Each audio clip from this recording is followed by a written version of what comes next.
Hello everyone, welcome to SriSen. நம்ம சேனலுக்கு தான் ஃபர்ஸ்ட் டைம் வரீங்கன்னா சப்ஸ்கிரைப் பண்ணிடுங்க. பக்கத்துல இருக்க பெல் ஐகானும் பிரஸ் பண்ணிடுங்க. அப்பதான் நான் வீடியோஸ் போட்ட உடனே நீங்க பார்க்கலாம். இன்னைக்கு இந்த வீடியோவில் ஒரு ஸ்நாக் ரெசிபி தான் பார்க்க போகிறோம், ஃபலாஃபல். ஸோ இந்த ஃபலாஃபல் வந்து ஹம்மஸ் கூட ரொம்பவே டேஸ்டியாக இருக்கும். மிடில் ஈஸ்டோட one of the famous snack recipe இது. இந்த ரம்ஜான் டைமில் இஃப்தாருக்கான ஒரு பர்ஃபெக்ட் ஸ்நாக் ரெசிபி தான் இந்த ஃபலாஃபல். ஸோ ஹம்மஸ் கூட இந்த ஃபலாஃபல் ரொம்பவே டேஸ்டியாக இருக்கும். இதை எப்படி நம்ம வீட்டிலையே செய்யலான்னு பார்க்கலாம் வாங்க. இது வந்து நம்ம ஃபுல்லாக இந்த கொண்டக்கடலையில் தான் செய்ய போகிறோம். ஸோ இந்த ஒயிட் சிக்பீஸ் ரொம்பவே ஹெல்த்தி, குழந்தைங்களுக்கும் ரொம்ப பிடிக்கும். ஸோ வாங்க எப்படி செய்யலான்னு பார்க்கலாம். இதுக்கு நான் ஒரு ஹாஃப் கப் கொண்டக்கடலையை ஊற வச்சுருக்கேன், ஒரு 8 ஹவர்.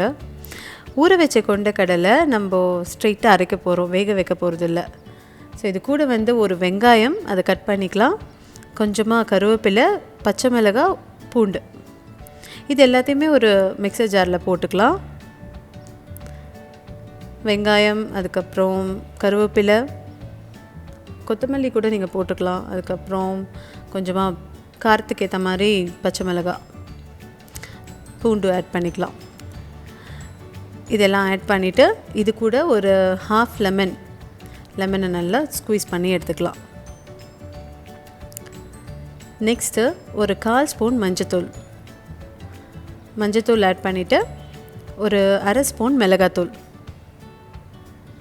அதுக்கப்புறம் உப்பு தேவைக்கு ஏற்ற மாதிரி ஒரு 1/2 ஸ்பூன் நான் போட்டிருக்கேன்.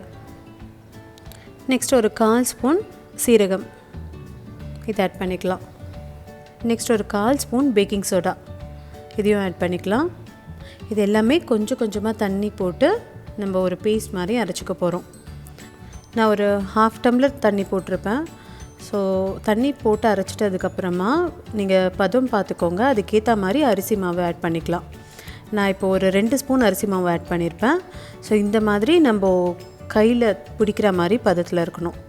இப்போ ஒரு பேனில் கொஞ்சமாக ஆயில் ஆட் பண்ணிவிட்டு நான் இந்த மாதிரி ஃப்ளாட்டாக தட்டி போட்டிருக்கேன். ஸோ இந்த ஃபலாஃபல்ஸ் வந்து நம்ம ஷாலோ ஃப்ரை பண்ணுறோம். நார்மலி டீப் ஃப்ரை பண்ணுவாங்க, நம்ம அதுவும் பண்ணி காமிக்கிறோம்.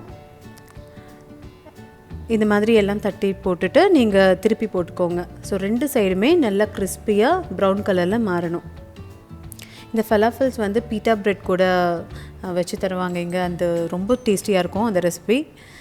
நெக்ஸ்ட் இப்போது நம்ம டீப் ஃப்ரை பண்ண போகிறோம். ஒரு கடாயில் எண்ணெய் நல்லா சூடாகட்டும். சூடான பிறகு சின்ன சின்ன பால்ஸ் மாதிரி போட்டு டீப் ஃப்ரை பண்ணி எடுத்துக்கலாம்.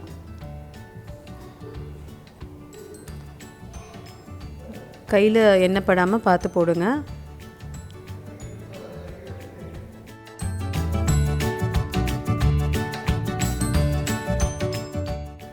ஒரு மீடியம் டு ஹை ஃப்ளேமில் நல்லா 2 சைடும் கோல்டன் ப்ரௌன் வர வரைக்கும் வெயிட் பண்ணுங்கள். ஸோ நல்லா ப்ரௌன் ஆகிட்டுருக்கு. இப்போ நம்ம எடுத்து வச்சிடலாம். ஒரு பிளேட்டில் ஹம்மஸ் வச்சுட்டு சர்வ் பண்ணுங்கள். இந்த ஹம்மஸ் ரெசிபி வேணும்னா டிஸ்கிரிப்ஷன் பாக்ஸில் கிளிக் பண்ணுங்கள், இல்லாட்டி மேலே இருக்க ஐ பட்டன் ப்ரெஸ் பண்ணுங்கள். ஸோ இந்த ஹெல்த்தியான ஃபலாஃபல் ரெசிபி ஒரு இஃப்தார் ஸ்நாக் மட்டும் இல்லாமல் நம்ம ஜென்ரலாகவே இதை செஞ்சு சாப்பிடலாம். ஸோ செஞ்சு கொடுங்க, குழந்தைங்களும் என்ஜாய் பண்ணுவாங்க இந்த லாக்டவுன் டைமில். இது எப்படி இருந்ததுன்னு கீழே கமெண்ட் பண்ணுங்கள். உங்களுக்கு இந்த வீடியோ பிடிச்சிருந்ததுன்னா லைக் பண்ணுங்கள், உங்கள் ஃப்ரெண்ட்ஸ்க்கு ஷேர் பண்ணுங்கள். தேங்க்யூ ஃபார் வாட்சிங். சேனலுக்கு மறக்காமல் சப்ஸ்கிரைப் பண்ணிவிடுங்க. பக்கத்தில் இருக்க பெல் ஐக்கானும் ப்ரெஸ் பண்ணிவிடுங்க. அப்போ தான் நான் வீடியோ போட்ட உடனே நீங்கள் பார்க்கலாம்.